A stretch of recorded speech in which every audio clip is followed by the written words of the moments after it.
ఆనందం నీలోనే. ఈరోజు మనం ఒక ఆసక్తికరమైన కథ గురించి మాట్లాడుకుందాం. యూదా కథ. ద్రోహంతో మొదలై ఒక అద్భుతమైన ఆశీర్వాదంతో ముగిసిన ప్రయాణం ఇది. ఒక వ్యక్తి జీవితం ఎంతలా మారిపోగలదో, ఆ మార్పు ఎలాంటి గొప్ప వారసత్వానికి దారితీస్తుందో ఈ కథ మనకు చూపిస్తుంది. ఒక మనిషి చేసిన పెద్ద తప్పు ఒక గొప్ప వారసత్వానికి ఎలా దారితీస్తుంది? వినడానికి కొంచెం ఆశ్చర్యంగా ఉంది కదూ, కాని యూదా జీవిత కథ మొత్తం ఈ ప్రశ్నకు ఒక సజీవ సాక్ష్యం లాంటిది. సరే, మరి కథలోకి వెళ్లే ముందు అసలు ఈ యూదా ఎవరు, ఆయన నేపథ్యమేంటి అనేది ఒకసారి చూద్దాం. యూదా యాకోబుకి ఉన్న 12 మంది కుమారుల్లో ఒకడు.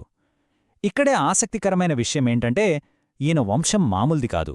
ఎందుకంటే భవిష్యత్తులో వచ్చే దావీదు మహారాజు, ఆ తర్వాత స్వయంగా ప్రభువైన యేసుక్రీస్తు, వీళ్లందరూ యూదా వంశం నుండే వచ్చారు. సో ఈ విషయం గుర్తుపెట్టుకోండి, ఎందుకంటే కథ చివర్లో దీని ప్రాముఖ్యత మనకు తెలుస్తుంది. మరి ఈ కథకు బీజం ఎక్కడ పడింది? కుటుంబంలోనే. యాకోబుకి తన కుమారుడు యోసేపంటే పంచప్రాణాలు. మిగతా కొడుకుల కంటే తనమీదే ఎక్కువ ప్రేమ చూపించేవాడు. మరి దాని ఫలితం? మిగతా సోదరులందర్లో యోసేపు మీద విపరీతమైన అసూయ. ఆ అసూయే ఈ కథ మొత్తాన్ని నడిపించే ఒక పెద్ద సంఘర్షణకు దారితీసింది. అలా అసూయతో రగిలిపోతున్న సమయంలోనే యూదా జీవితంలో ఒక పెద్ద తప్పు జరిగింది. ఆ తప్పే ఆ తరువాత ఒక ఊహించని మలుపుకు కారణమైంది. ఆ సంఘటనలేంటో ఇప్పుడు చూద్దాం. ఆ అసూయ ఎంత దూరం వెళ్ళిందంటే సోదరులందరూ కలిసి యోసేపును చంపేయాలని నిర్ణయించుకున్నారు. సరిగ్గా అప్పుడే యూదా ముందుకొచ్చి ఒక సలహా ఇచ్చాడు. వద్దూ, మనం చంపొద్దు, బదులుగా అతన్ని అమ్మిపారేద్దాం అని.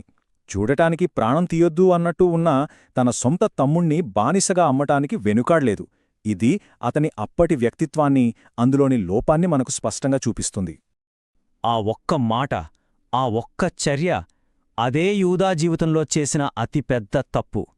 ఆ ద్రోహమే అతని జీవిత గమనాన్ని పూర్తిగా మార్చేసింది. అక్కడినుంచే పశ్చాత్తాపం వైపు అతని సుదీర్ఘ ప్రయాణం మొదలైంది. చాలా సంవత్సరాలు గడిచిపోయాయి. అప్పుడు తన సొంత కోడలు తామారుతో జరిగిన ఒక సంఘటన యూదాను అద్దం ముందు నిలబెట్టింది. తనలోని కపటత్వాన్ని, తాను చేసిన తప్పును ముఖాముఖిగా ఎదుర్కోవాల్సిన పరిస్థితొచ్చింది. ఆ ఒక్క సంఘటన అతని కళ్ళు తెరిపించింది. ఇక్కడే అసలైన మార్పు మొదలైంది. చూడండి, తప్పు చేయడం ఒక ఎత్తైతే దాన్ని ఒప్పుకోవడం మరో ఎత్తు. యూదా తన తప్పును అందరి ముందు ఒప్పుకున్నాడు. ఆమె నాకంటే నీతిమంతురాలు అని అన్నాడు. తన అహాన్ని, పరువును పక్కనపెట్టి సత్యాన్ని అంగీకరించాడు. ఇదే అతని జీవితంలో అతిపెద్ద టర్నింగ్ పాయింట్. సరే, తప్పు ఒప్పుకున్నాడు. మరి అక్కడితో ఆగిపోయాడా? లేదు. అక్కడినుంచి యూదాలో ఒక సంపూర్ణమైన మార్పు మొదలైంది. ఆ పరివర్తన ప్రయాణం ఎలా సాగిందో ఇప్పుడు చూద్దాం. ఈ టైమ్లైన్ చూస్తే మనకు చాలా క్లియర్గా అర్థమవుతుంది. చూడండి, ప్రారంభంలో అసూయతో సొంత తమ్ముణ్ణి అమ్ముకున్నాడు.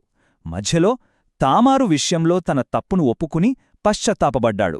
చివరికి క్లైమాక్స్లో మరో తమ్ముడైన బెన్యామీనును కాపాడటం కోసం తనను తానే బానిసగా అర్పించుకోవడానికి సిద్ధపడ్డాడు. ఎంత అద్భుతమైన మార్పు కదా! పూర్తి స్వార్థం నుంచి సంపూర్ణ నిస్వార్థానికి మారిన ప్రయాణం. ఈ తేడా చూడండి, ఎంత స్పష్టంగా ఉందో.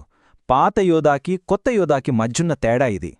ఒకప్పుడు తనను తాను కాపాడుకోవడానికి తమ్ముణ్ణి బానిసగా అమ్మిన అదే వ్యక్తి ఇప్పుడు తమ్ముణ్ణి కాపాడటానికి తననే బానిసగా అర్పించుకుంటున్నాడు.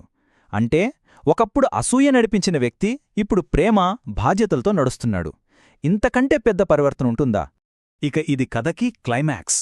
తన తమ్ముడు బెన్యామీనుని అన్యాయంగా బంధిస్తారేమోని ఒకప్పుడు తను అమ్మిపారేసిన యోసేపు కాళ్లమీద పడి, దయచేసి బెన్యామీన్కు బదులుగా నన్ను బానిసగా తీసుకొని వేడుకున్నాడు. ఆలోచించండి, ఒకప్పటి యూదా ఎక్కడా, ఇప్పటి యూదా ఎక్కడా? ఈ ఒక్క మాట చాలు అతనులో వచ్చిన సంపూర్ణమైన మార్పుకి తిరుగులేని సాక్ష్యమిది.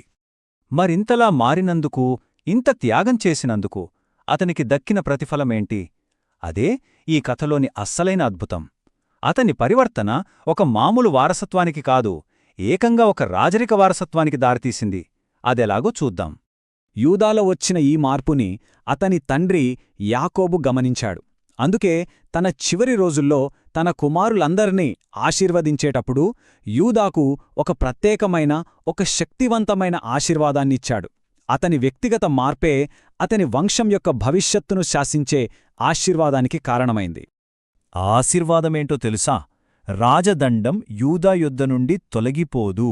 అంటే రాజ్యం, పరిపాలన అన్నీ యూదా వంశం నుండే వస్తాయని ఒక ప్రవచనాత్మకమైన దీవెనిచ్చాడు.